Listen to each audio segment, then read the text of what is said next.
and so we take a breath, knowing and realizing that the breath we take is there to simply remind us to center as it begins our meditation.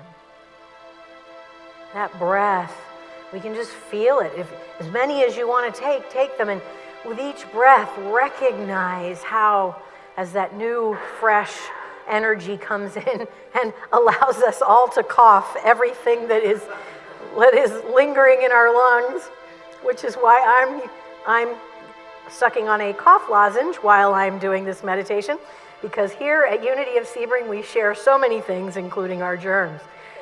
All right, so we reset a little. We take that breath, grateful for the ability to breathe, allowing that breath to come in with a clearing, relaxing, renewing energy.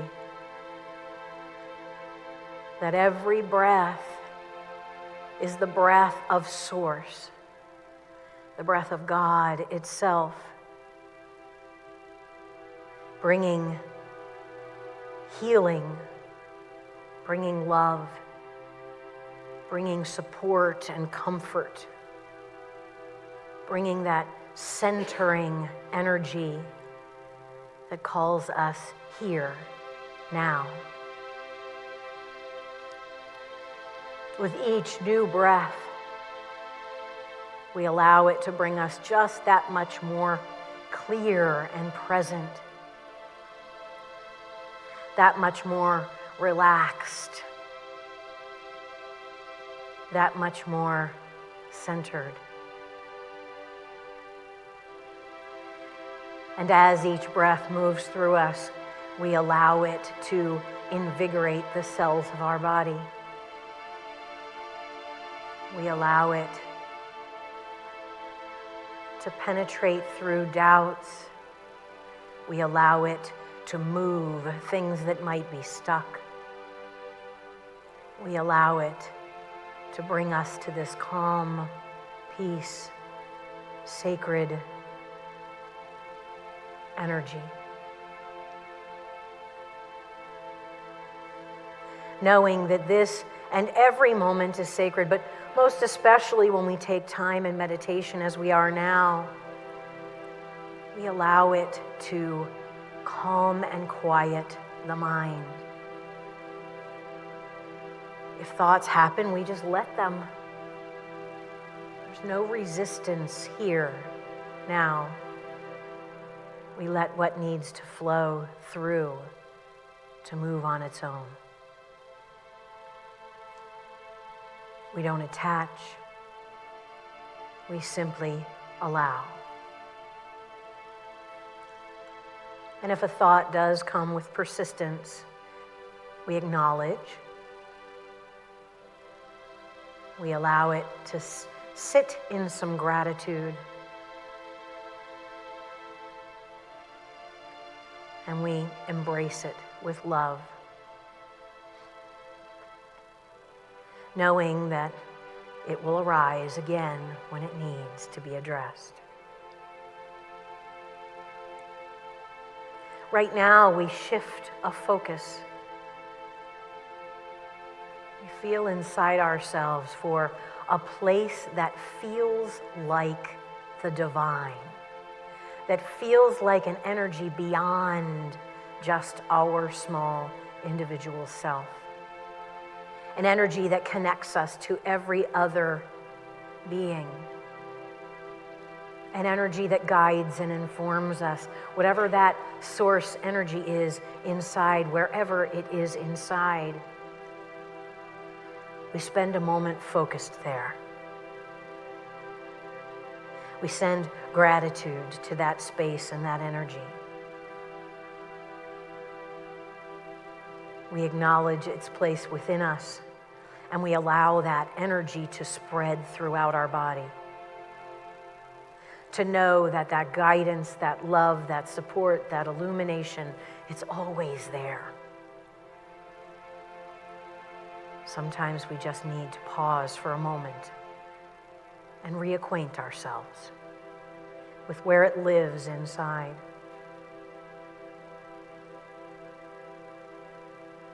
We allow that to move not just through our bodies, but into this room. And we send it around with purpose, outward, through this room, through this world. We send that divine energy. And we keep sending it in a moment of silence.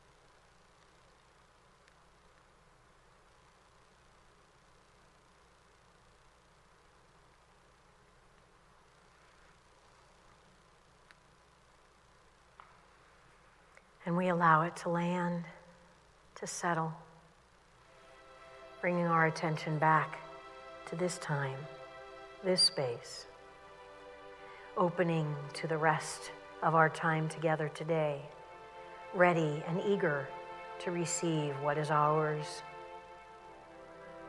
to release what is not, and to move forward in unity with all. And so it is. Amen.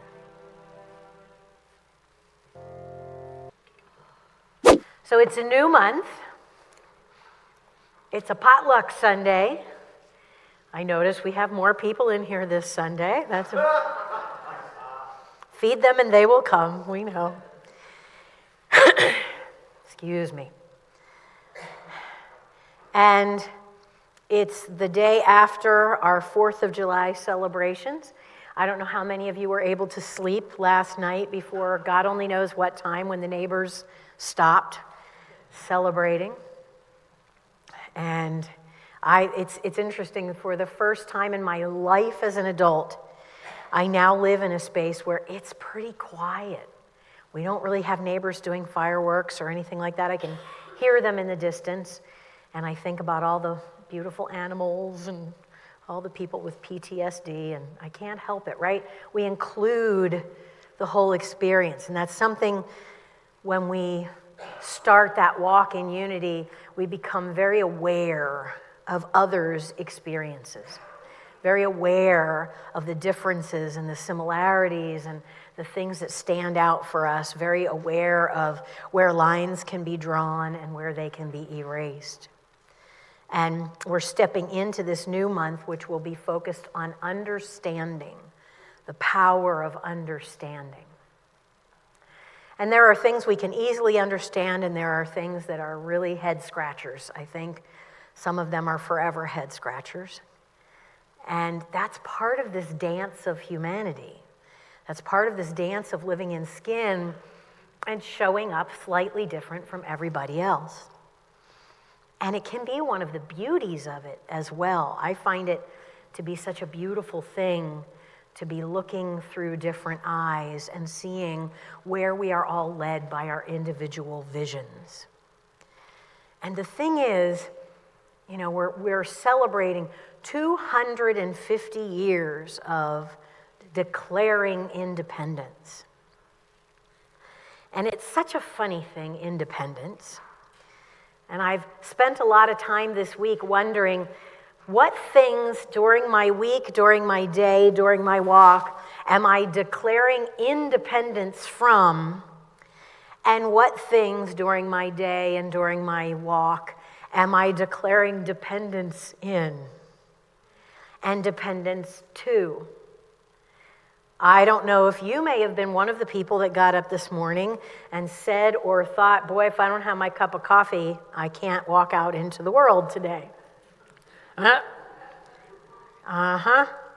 I happen to be a tea drinker. I'm not a coffee drinker, but I am a tea drinker, and I have a similar vibe with tea. And it's funny to me because I think sometimes I'm like, wow, that is a definite feeling of dependence on or dependence to something that I can't show up fully as me without this thing.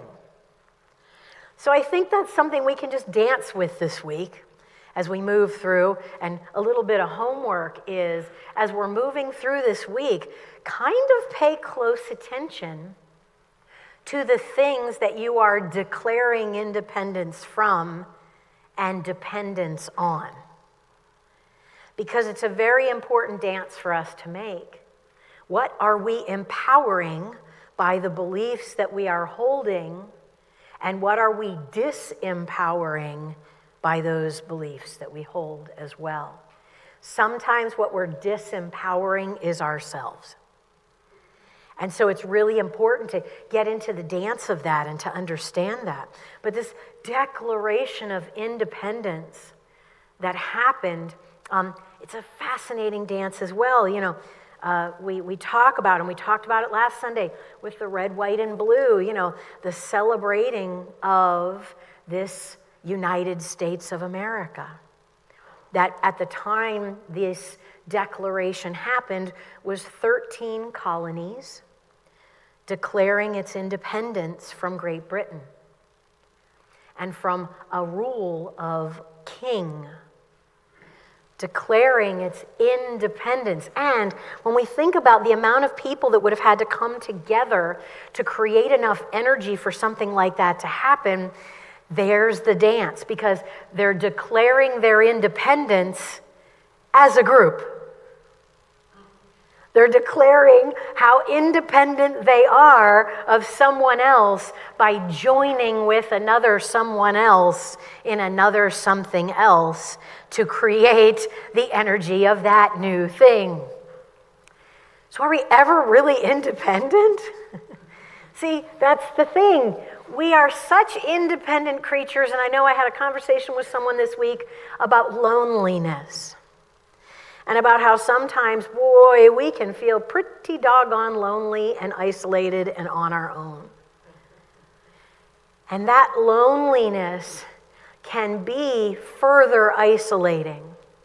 When we feel that feeling and we start to build this case in our head that we are alone and that we are isolated, or that we don't have anyone for this, that, or the other, we can make a pretty strong case for anything inside ourselves.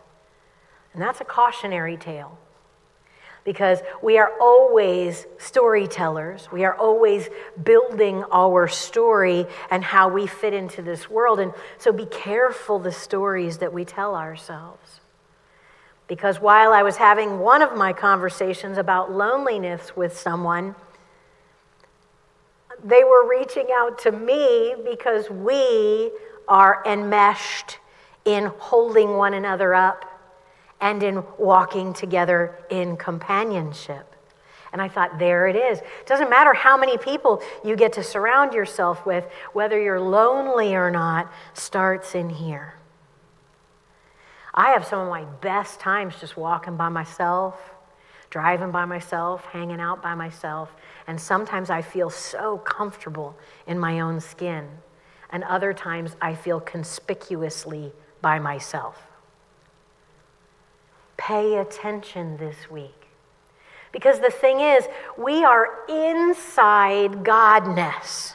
And it's our support and our ideas and our love and our illumination and our call to life, and it's so many things, and it can be intangible, so we can feel like we can't reach out and touch it sometimes. And it's never more than an awareness away that I'm not by myself, I'm not isolated, I'm not alone, and if I'm feeling lonely, maybe it's time for me to think a new thought. Maybe it's time for me to birth a new idea about how my life shows up and what I do with my time and my attention and my energy. We all get 24 hours in a day, and we do wildly different things with it. So can we, if we're feeling sometimes alone, decide to make a mental shift and a physical shift and an action shift with what those 24 hours contain? Self-awareness is huge. A group of people in 13 colonies started to feel oppressed and realized that the rules that were coming from the power that governed them were oppressive, were taking away their rights. And so they declared independence. Congress came together. Now, here's where we do this dance all the time. I'm writing an article. I was asked to write an article for an upcoming Daily Word issue in January, February. And the editor and I were going back and forth about what the topic would be and what the focus would be and yada, yada. And we came to terms on what the topic would be and everything. And then she said to me, "So how are you going to make this spiritual?" And that was my response. Well, what do you mean? Everything is, to me, and I realize again through this little independent soul, every single thing is spiritual. It's all spiritual. How could it not be? Because I'm here learning and growing in spirit by absolutely everything that happens. And sometimes we need to resharpen our focus to realize that. Sometimes we need to tell ourselves, hey, hold on a minute here. I'm on a spiritual journey. This isn't just a Sunday afternoon. I'm declaring my dependence in. I'm declaring my interdependence with the God that is expressing through me. I can't be totally independent of the godness that I am made of. And some of my worst struggles come when I think I am alone and by myself. So we need to keep aware of where those thoughts lead us. When we were talking about, this Declaration of Independence, it was signed by 57 people on July 2nd, 1776. It was adopted on July 4th, but the British government didn't recognize it. They said, nope. The whole la, la, la, la thing. It's a powerful thing. We do it to ourselves often, or I should just speak for me. I do it to myself. La, la, la, I'm not paying attention to that. Whatever it is. Nope, not going to pay attention to that today. Now, interestingly enough, it doesn't mean that goes away, whatever it is. It means that we are choosing to act like it doesn't exist. What we resist persists. What we resist often gets larger and more powerful because of the energy of resistance. The energy of resistance is a very powerful thing. So when this Declaration of Independence was made, it took 7 more years for it to be ratified, for it to be wholly accepted. 7 more years before the colonists defeated Great Britain and the Declaration was actually recognized. It would be something that might not be a bad idea for us to take a read through. Being that yesterday was Independence Day, and I, like many others who I've heard, were greatly disturbed by the fact that this document is what our country was founded and built upon. And yesterday, in the 250th celebration of this declaration, white nationalists marched in Washington in celebration. If that doesn't set up alarm bells for you, it should. I want to read you the preamble to the Declaration of Independence. And I want all of us to hold as we read and realize this, that it's all spiritual. There's multi-levels to everything. We hold these truths to be self-evident, that all men are created equal, that they are endowed by their Creator with certain unalienable rights, that among these are life, liberty, and the pursuit of happiness. That to secure these rights, governments are instituted among men, deriving their just powers from the consent of the governed. The government is here for us. That whatever any form of government becomes, that whenever any form of government becomes destructive of these ends, it is the right of the people to alter or to abolish it, and to institute new government, laying its foundation on such principles and organizing its powers in such form as to them shall seem most likely to affect their safety and happiness. Prudence, indeed, will dictate that governments long established should not be changed for light and transient causes. And accordingly, all experience hath shown that mankind are more disposed to suffer, while evils are sufferable, than to right themselves by abolishing the forms to which they are accustomed. Boy, ain't that a statement. The devil you know.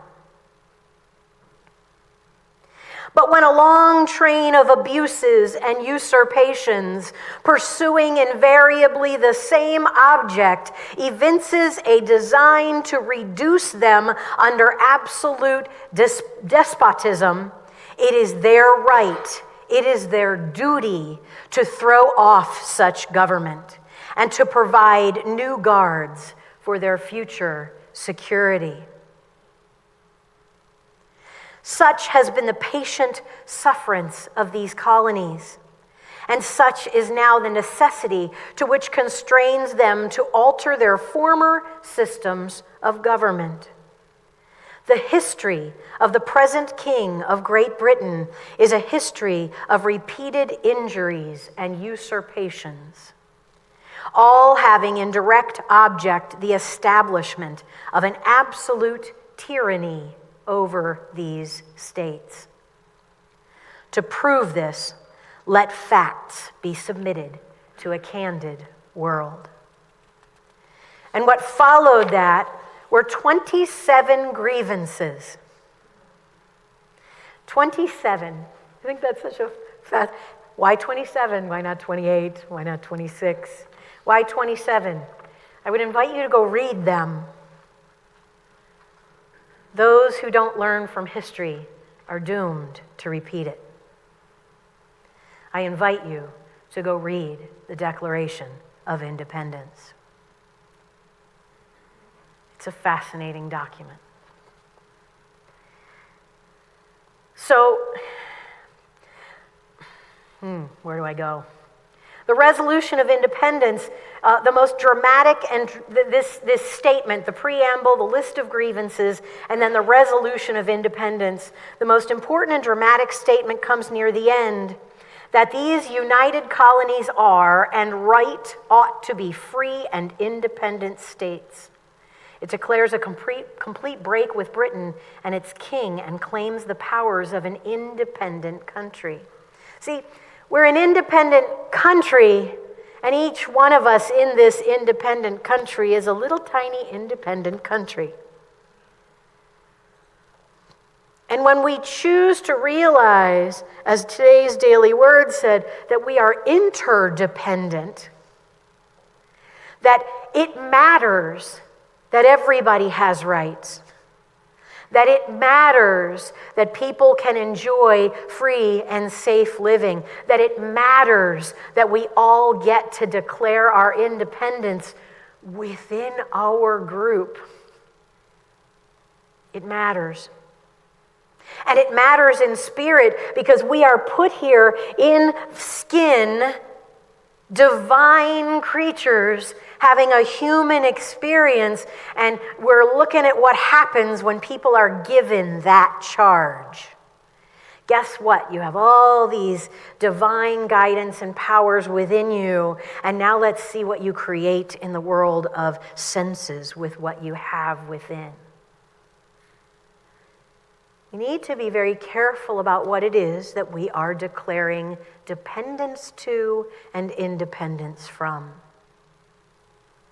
Because in the spirit that animates us, that can depend on what kind of life we end up having. You know, I've shared with you before my love of pennies and how I find them in the most random places, and how my son and I have gone and dropped them outside of grocery stores, made sure they were all on heads up, because people are a little superstitious about that, finding a penny on heads, on tails, and they're like, I didn't see that.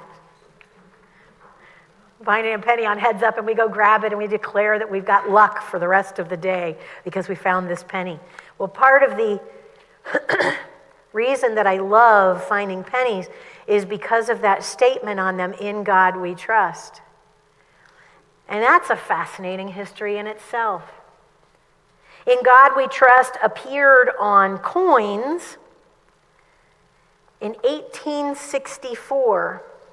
And the reason that they did it, it was prompted by religious groups seeking divine recognition during the turmoil of the war. They wanted to remember that even though there is a separation of church and state, that even though a government is one thing, as they supposedly say, and spiritual things are another, that the spiritual undercurrent, the godness that underlies everything, is something we can rely on when we're not feeling so strong. And so they lobbied, and Treasury Secretary Salmon P. Chase approved the phrase. It first appeared on the 1864 2-cent coin. "In God we trust." And time marched on, as it always does. And then in the Cold War from 1955 to 1957, there was an anti-communist sentiment that rippled through our nation. And people wanted to lean on and declare their faith. People were afraid. And even again, where there's supposed to be this separation, many realized that there is an underlying truth underneath. And for many of them, it was the godness underneath things. And so in the Civil War, in the Cold War, Congress passed a law requiring the phrase on all money, "In God we trust." So it came from Congress again. Lawmakers wanted to set the United States apart from the godlessness of the Soviet Union. What is motivating what we declare? What is motivating what we decide to put our faith in? This week, for homework, as much as you can and as long as you can be aware, remember we are all interdependent within these independent systems. We rely on one another. We rely on the godness that runs through it all. This week, for homework, pay as much attention as you can to what you are declaring your independence from, and what your actions and what your life showing up as shows what you declare your dependence to. Spend time with both of those lists. See what works best and what doesn't. And declare your independence from things that are keeping you held back. And so it is. Thank you all.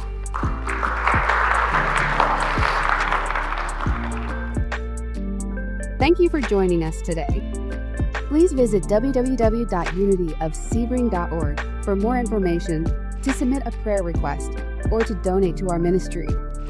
We hope to see you again very soon.